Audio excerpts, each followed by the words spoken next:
The Sea of Galilee is deceptive. 13 miles long, 8 miles wide, sitting 680 feet below sea level in a geological bowl surrounded by mountains. Fishermen knew its moods. They respected its sudden violence. But on this particular evening, as the sun bled orange across the western hills, experienced sailors made a decision that would expose something about fear they'd never understood. Jesus had been teaching all day. Crowds pressed against him on the shore until he'd climbed into a boat to create space.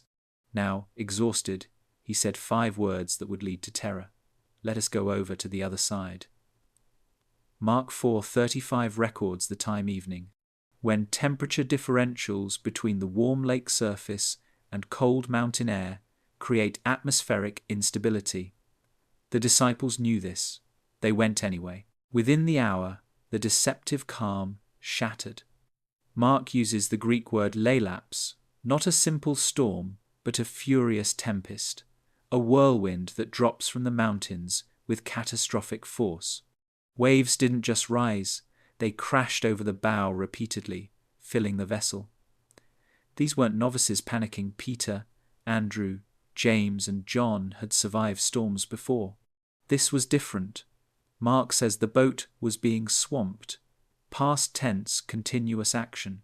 They were actively sinking, and their master was asleep on a cushion in the stern. The question they screamed reveals everything about how we face overwhelming news today. Teacher, don't you care if we drown? Not can you help, but do you even care? When chaos surrounds us, war footage scrolling endlessly, conflicts multiplying, violence seemingly everywhere, we don't first doubt God's power. We doubt his concern. That's the real storm. That's where peace dies first, in the question of whether we matter when the world is breaking. The pain we all feel today. Turn on any device right now. Open any news application. Within 30 seconds, you'll find reports of conflict military operations, civilian casualties, refugees fleeing, nations threatening, alliances fracturing, violence erupting in regions whose names you can barely pronounce, but whose suffering feels uncomfortably real. The ancient world had its wars, but they happened at the speed of marching armies. We experience global violence at the speed of light, images transmitted instantly, updated continuously, an endless scroll of human suffering that our nervous systems weren't designed to process. The psychological term is headline stress disorder, chronic anxiety triggered by news consumption. Studies show that just 14 minutes of negative news significantly increases both anxious and sad moods, and this effect persists even when viewers understand intellectually that their immediate environment is safe. We're evolutionarily wired to respond to threats in our environment, but now our environment is the entire planet. Every conflict becomes our conflict. Every war feels like our storm. The disciples' question haunts our modern moment. Don't you care? When we see children in war zones, when we watch cities reduced to rubble, when violence dominates headlines and peace talks collapse, where is God? The question isn't philosophical abstraction. It's the cry of someone drowning in information about suffering. They cannot stop, feeling simultaneously overwhelmed and helpless. We're in a boat, filling with water we didn't ask for, can't bail fast enough, and the presence that could calm everything seems inexplicably absent or asleep. Here's the painful part. Our response often mirrors the disciples exactly. We frantically do more, share more posts, argue more online, consume more news to feel informed, join more causes to feel useful. We bail water desperately, exhausting ourselves in motion that rarely produces the peace we're seeking. Or we swing the opposite direction into numbing, scrolling past atrocities we can't bear to feel, building emotional calluses, sleep scrolling through catastrophes until nothing moves us anymore. Neither response brings peace. Both leave us either frantic or frozen, and neither addresses the real question underneath. Does what's happening in the world mean God doesn't care what's happening in us. The storm is real. The boat is genuinely filling. But the story doesn't end with the disciples' question. It ends with what happened next, and why that moment 2,000 years ago contains the exact peace our headline-saturated souls desperately need today. What really happened, historical context. To understand what Jesus did in that boat, we must first understand where that boat was. The Sea of Galilee sits in the northern Jordan Rift Valley, a geological fault line where the African and Arabian tectonic plates meet. The lake itself rests 686 feet below sea level, surrounded by plateaus and mountains rising up to 1,500 feet above it. This creates a natural wind tunnel.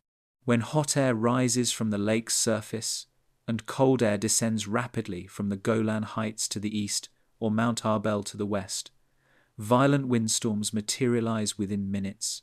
Meteorologists call them katabatic winds. First-century fishermen called them deadly. Mark's Gospel was written around 65 to 70 CE, likely in Rome, but drew on Peter's eyewitness account. When Mark uses laylaps for this storm, he's choosing a specific Greek term for whirlwind or furious squall, the same word used in the Septuagint to describe the whirlwind from which God spoke to Job. This wasn't weather, this was chaos itself. Ancient Jewish cosmology understood the sea as a symbol of disorder and death, the deep waters that existed before creation, the primordial force God pushed back to make space for life. When the sea rises violently, it threatens to unmake creation itself. The disciples weren't overreacting. Archaeological evidence shows us first-century Galilean fishing boats, one perfectly preserved vessel discovered in 1986 during a drought, measured just 27 feet long and 7.5 feet wide. Imagine 13 men in a space smaller than most modern living rooms, wooden planks groaning under wave impact, no life preservers, no rescue helicopters, no weather radar warning them away. They'd seen friends die this way, entire families wiped out when boats didn't return. Their terror was earned. Jesus' response must be understood against this backdrop. He wasn't dealing with a mere meteorological event. In the ancient Near Eastern understanding, he was confronting chaos itself, the forces that threatened to pull creation back into void. When he spoke to the wind and waves, he used the same language Jewish exorcists used to rebuke demons. Be silent, be muzzled. The grammar is significant. Jesus treats the storm not as random weather, but as a personal force to be commanded. And creation obeyed him the way it obeyed God's voice in Genesis 1, when divine words pushed back chaos and established order. The disciples weren't just watching a miracle, they were witnessing a creation event, seeing someone command nature with the authority of the Creator himself. The turning point verse. He got up, rebuked the wind, and said to the waves, "Quiet, be still." Then the wind died down, and it was completely calm. Mark 4:39 records this moment with striking economy. 3 actions. He got up, he spoke, creation obeyed. But the Greek verbs carry theological weight that English translation flattens. Diegeteis, he was raised up. The same root word Mark will use for Jesus' resurrection. Epitimisen he rebuked with authority, the term used for silencing demons. Pepoieken perfect tense peace, completed action with ongoing result. Not just that the storm stopped, but that peace had been accomplished. The command itself is 2 Greek words, siopopephimoso, be silent, be muzzled. This isn't gentle persuasion, it's the vocabulary of exorcism, of binding evil spirits, of commanding forces that have no right to chaos. Jesus speaks to the storm the way he speaks to demons elsewhere in Mark's Gospel, as a personal power to be subdued. Ancient Jewish thought recognized that while God created natural forces, they could become instruments of chaos when they exceeded their proper bounds. Jesus doesn't ask the storm to subside. He orders it, and the text says it obeyed immediately. But notice what comes after. Mark writes that it became completely calm, literally galine megale, a great calm. This is abnormal. Natural storms dissipate gradually. Winds ease, waves settle over time. Water returns slowly to stillness. What the disciples witnessed violated physics. Water that had been churning violently went flat instantly. No residual swells, no gradual settling, from catastrophic chaos to absolute mirror surface peace in a spoken moment. This wasn't weather management. This was a demonstration of who commands reality itself. The disciples' response reveals they understood exactly what they'd seen. They were terrified and asked each other, "Who is this? Even the wind and the waves obey him." The Greek word ephebithisan means they feared greatly more intense than their storm fear. They weren't relieved, they were undone. They'd spent months with Jesus, watched him heal diseases and cast out demons. But this was different. This was creation bowing to his voice. Only one being in Jewish theology could do this.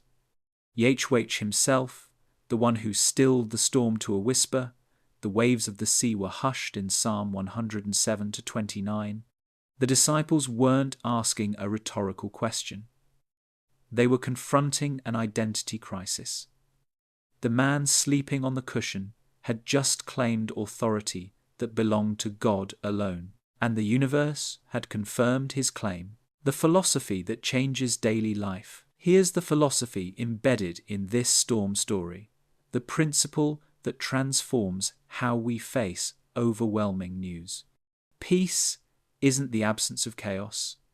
It's the presence of authority over chaos, residing in the same space as you. The disciples weren't saved from the storm by being removed from the boat. They were saved while remaining in the boat, in the storm, with chaos still surrounding them. The difference was the awakening of the one who speaks and creation obeys. This contradicts our modern instinct completely. We believe peace requires the elimination of threat. Remove the war, calm the conflict, solve the crisis, then we'll have peace. So, we exhaust ourselves trying to control what we cannot control, believing that peace is something we manufacture through sufficient effort or information or activism. But Jesus demonstrates a different metaphysics. Peace is a person present and awake, not a circumstance achieved. When he stood, peace stood. When he spoke, chaos had no choice but to retreat. Not because the storm wasn't real, but because someone more real than the storm was in the boat. The ancient Stoics taught ataraxia tranquility through detachment from external circumstances. The Epicureans sought aponia freedom from pain through carefully managed pleasure. Buddhist philosophy offers equanimity peace through acceptance of impermanence. These are noble philosophies, different paths up the same mountain. But Jesus offers something categorically different. Peace not through detachment, management, or acceptance, but through relationship with the one who commands what threatens you. The Stoic must train himself not to care about the storm. Jesus just tells the storm to stop. This has immediate practical implications. When war dominates headlines, the Stoic response is emotional distance. These things happen. They're beyond my control. I won't let them disturb me. The therapeutic response is boundary setting. I need to limit my news intake for my mental health. Both have value, but the Jesus response is different. The chaos is real. I'm in the boat while it's happening, but I'm not alone here. The one who speaks and creation obeys is present with me now. Peace becomes less about controlling information and more about remembering whose boat you're in. The storm doesn't have to stop for you to have peace. The one who can stop it just has to be awake in you. How this looks Monday morning. Monday, 6:47 a.m. Your phone alarm disrupts sleep. Before your feet touch the floor, you've already checked notifications, 3 news alerts about overnight strikes in a conflict zone, 17 unread messages, 42 emails demanding attention. Your nervous system activates before you're fully conscious. This is how most modern mornings begin, not with breath or intention, but with information designed to trigger urgency. The boat is already filling before you've even woken up. Here's what the storm story looks like practically. You make a different choice about what you wake to. Not the absence of information, but the order of presence. Jesus was in the boat before the storm hit. The disciples' mistake wasn't being in the storm. It was forgetting who was with them until terror forced the question. Monday morning becomes an opportunity to remember presence before circumstance, to acknowledge whose boat you're in before checking what's threatening it. This might look like 60 seconds of conscious breathing, repeating, "You're here, you're awake, you speak, and chaos obeys," before touching your phone. Not as magical incantation, but as reorienting your consciousness to reality. You're not alone in the boat.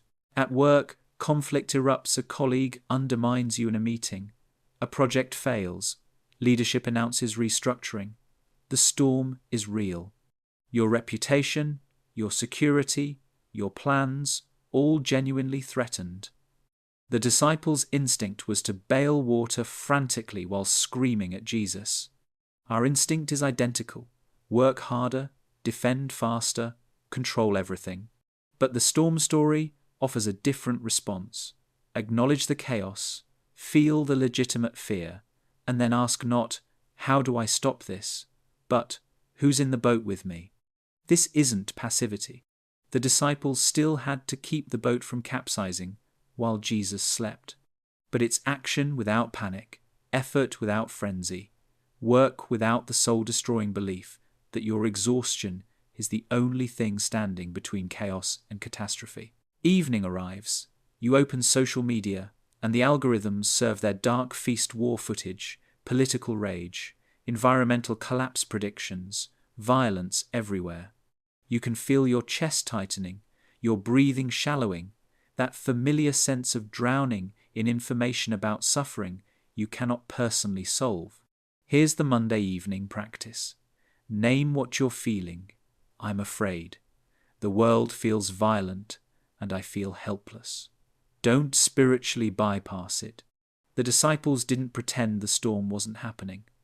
But then remember, you're in a boat with someone who speaks and creation obeys. That doesn't mean wars instantly stop because you remembered.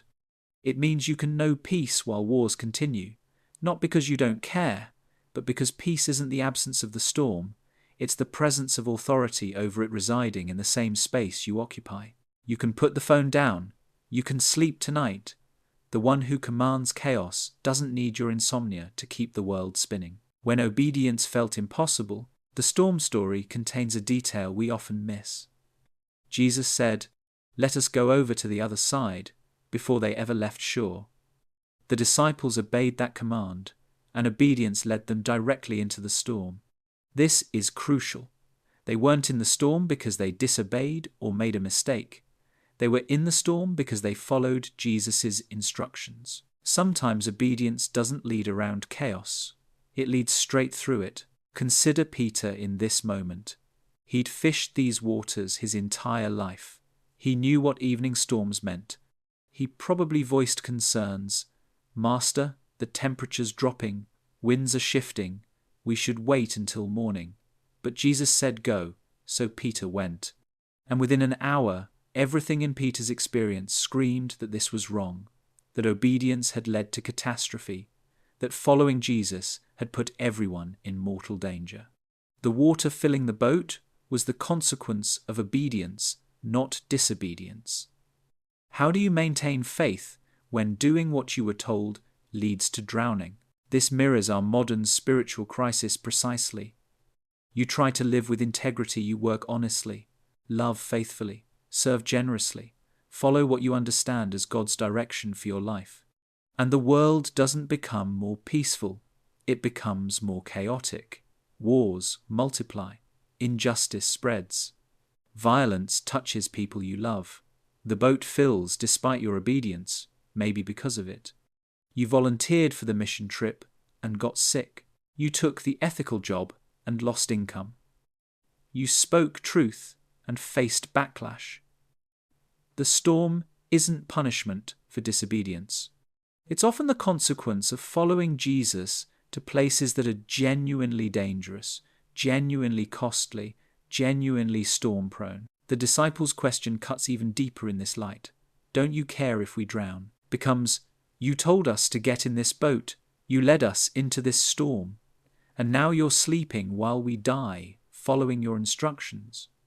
This is the obedience crisis. Not the question of whether to obey, but whether obeying someone who seems absent during the consequences is sustainable. Every person who's followed a calling into difficulty, who's obeyed a moral imperative at personal cost, who's chosen the harder right over the easier wrong, and watched their life become more complicated, not simpler, they know this question. They're in the boat because Jesus said go. The storm is real, and he appears to be asleep. The breakthrough that followed, Jesus didn't calm the storm because the disciples had perfect faith.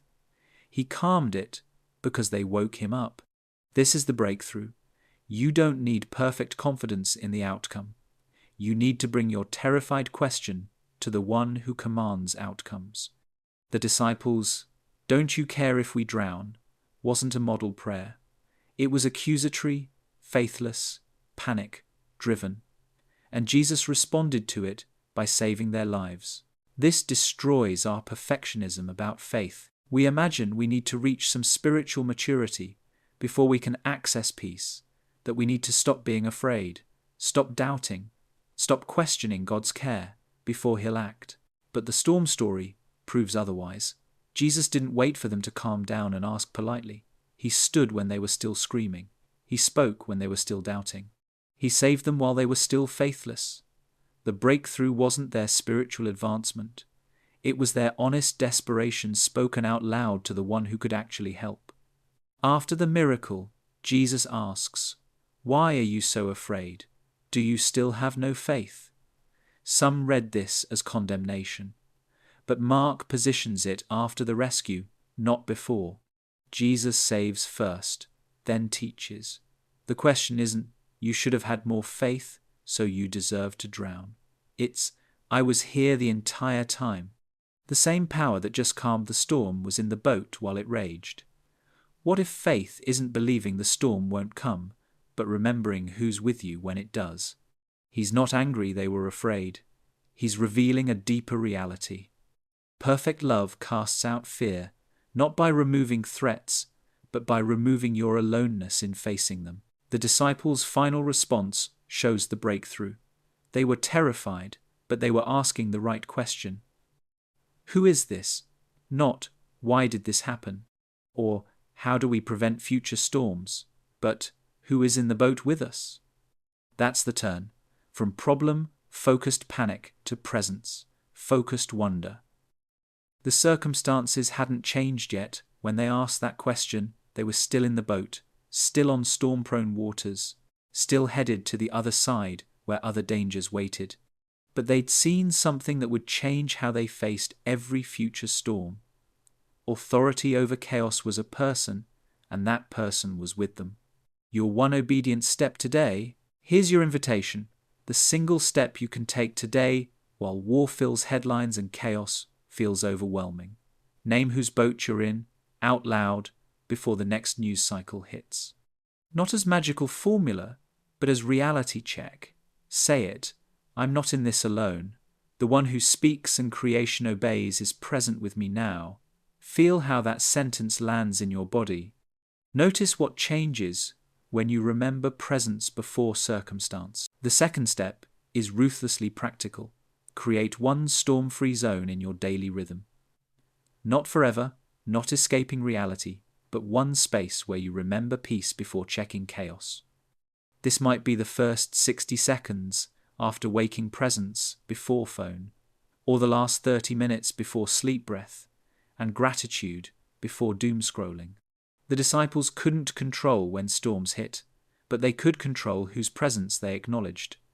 You can't stop wars by being constantly informed about them, but you can remember that the presence that commands peace lives in the same body reading about wars.